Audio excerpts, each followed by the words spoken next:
नमस्कार। आरोग्य एक्यूप्रेशर नई दिल्ली से मैं रमेश रजनी एक्यूप्रेशर के इस कार्यक्रम में आप सभी का एक बार फिर से स्वागत करता हूँ। आज क्या हमारा विषय है पायरिया।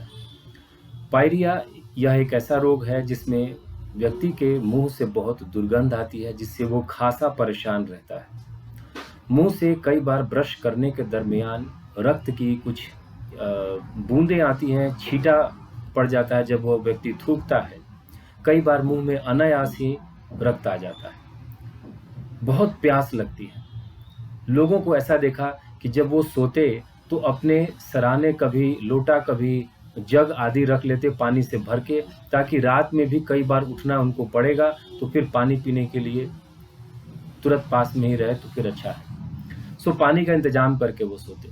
इसी तरह से बदबू को भी देखा कि व्यक्ति बहुत ज़्यादा दूरी से ही बात करना चाहता है। मुझे तो लगता है कि ऐसे लोगों से कई बार लोग यह भी सोचेंगे कि फ़ोन से ही बात कर लिया करो तो ठीक है। वस्तुतः व्यक्ति के पेट के अंदर इतनी गर्मी बढ़ जाती है कि वो गर्मी नीचे से ऊपर उसके मुंह तक उठ करके चली आती है। पेट में गर्मी बहुत बढ़ जाती है। दोस्तों, अग्नि का नेचर होता है नीचे से ऊपर को उठना, और जो जल का नेचर है वो ऊपर से नीचे को गिरना। तो पेट की जो अग्नि है वो नीचे से ऊपर को उठती है, रक्त भी इससे गर्म हो जाता है तो मुंह से खून आ जाता है। मुंह से खून आ जाता है। और गर्मी जब बहुत ज्यादा बढ़ती है, गर्मी में पकाने की सड़ाने की क्षमता होती है, तो जो फिर उससे बदबू आना शुरू हो जाता है, और इसी को फिर दूर करना बेहद आवश्यक हो जाता है। जिनको पायरिया होती है, देखा जाता है कि दांत पर एक मोटी पीली परत सी उस पर पड़ने लगती है, और जैसे जैसे परत वो बढ़ती जाती है, गंध जो है सो और ज़्यादा बढ़ता चला जाता है। प्यास फिर बहुत ज़्यादा लगती है, क्योंकि जब अग्नि जैसे जैसे बढ़ती जाएगी प्यास उतनी तीव्र होती चली जाएगी। उसी को बुझाने के लिए इम्पल्स आपके अंदर प्यास का क्रिएट हो जाता है, और आप बार बार पानी पीते हैं। दोस्तों, प्यास से आप टेम्पररी बेसिस पर आप उसको शांत करते हैं कि मुझे प्यास मेरी बुझ गई, लेकिन फिर थोड़ी देर बाद फिर से आपको प्यास लगती है। इस तरह से व्यक्ति सारा दिन नॉन स्टॉप पानी पीते रहता है। सभी पायरिया के पेशेंट में ये लक्षण आपको देखने के लिए मिलेगा। इसके अलावा तो फिर बचें कैसे?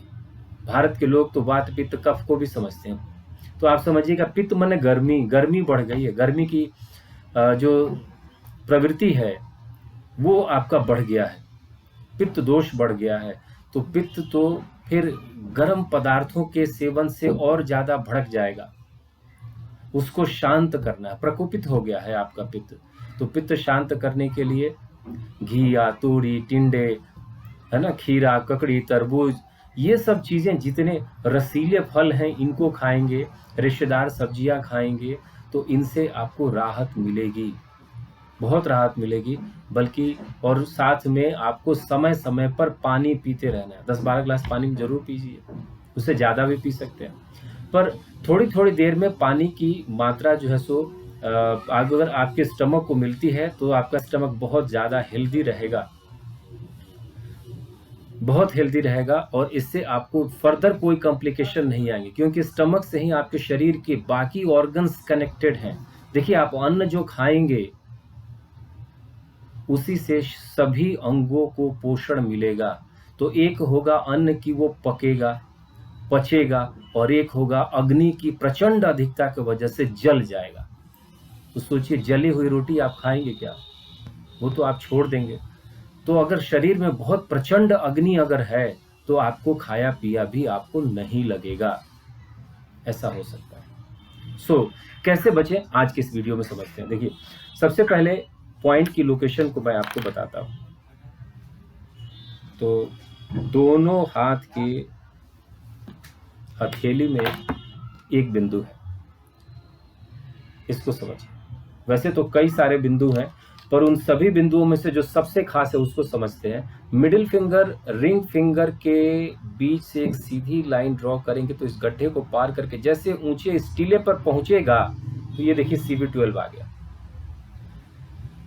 इसी तरह से मिडिल रिंग फिंगर के बीच से एक सीधी लाइन जैसे ड्रॉ करेंगे, गड्ढे से होता हुआ जैसे ऊंचाई पर पहुंचा तो ये देखिए ये सीवीटी बल्ब आ गया।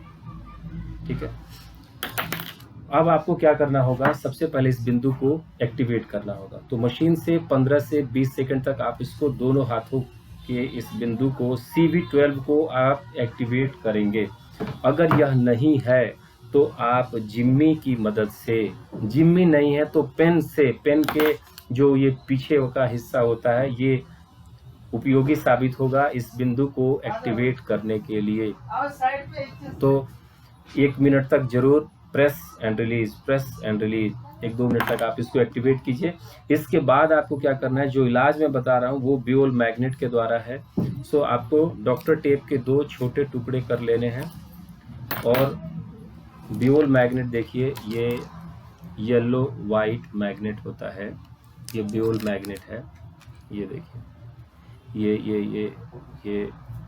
ये दिख रहा है आपको, ये एक साइड से वाइट होगा और दूसरे साइड से देखिए ये येलो होगा। ठीक है, तो ये वो मैग्नेट है। तो आपको क्या करना है, मैग्नेट को डॉक्टर टेप पर इस तरह से लगाना है कि टेप के बाहर से देखने पर येलो साइड नजर आए, अंदर से वाइट नजर आएगा।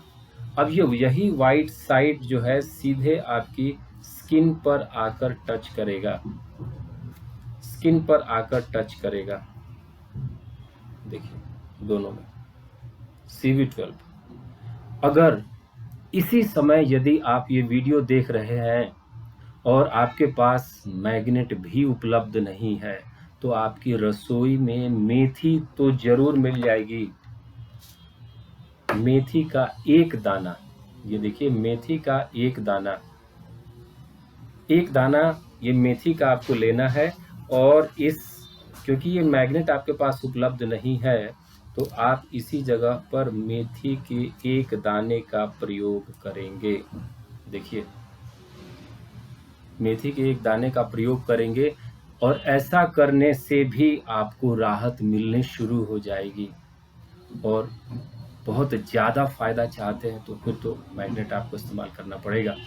सो दोस्तों इन बिंदुओं को रोज दिन लगाइए, 8 से 10 घंटे आप लगाइए। इससे आपकी जो ये कंप्लेंट है दूर हो जाएगी। पानी समय समय पर पीते रहेंगे और गर्म चीज़ें, गर्म तासीर की चीज़ें नहीं खाएंगे, मसाले वाली चीज़ें कम कर देंगे।